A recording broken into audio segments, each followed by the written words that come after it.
अनंत T दे refresh हमी।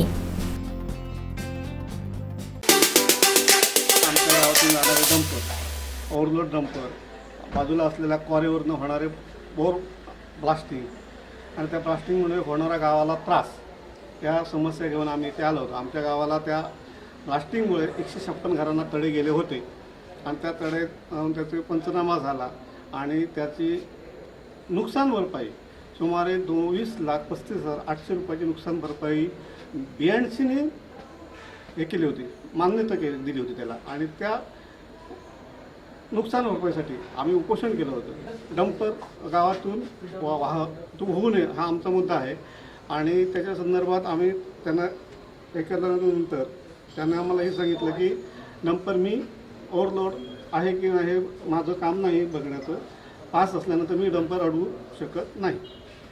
आणि ते काम RTOचं आहे। RTOनं झालं आमच्याकडे ते बघण्यासाठी काटा नाही, त्याच्यामुळे ते शक्य नाही।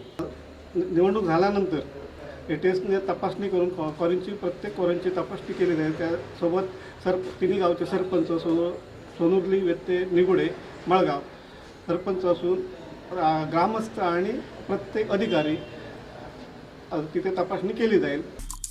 आमचे दिवसभरातले सर्व अपडेट्स, ताज्या घडामोडी आणि थेट लाईव्ह पाहण्यासाठी सबस्क्राईब करा, लाईक करा कोकणचं नंबर 1 महा चॅनल कोकणसाद लाईव्हचं YouTube चॅनल।